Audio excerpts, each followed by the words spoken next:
cái cảnh trước á.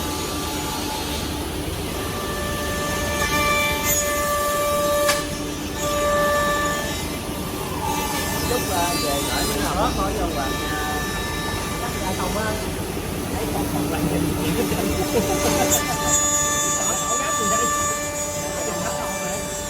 giá cả đầu công ở đây rồi đưa ốc ra chứ đừng nói chuyện từ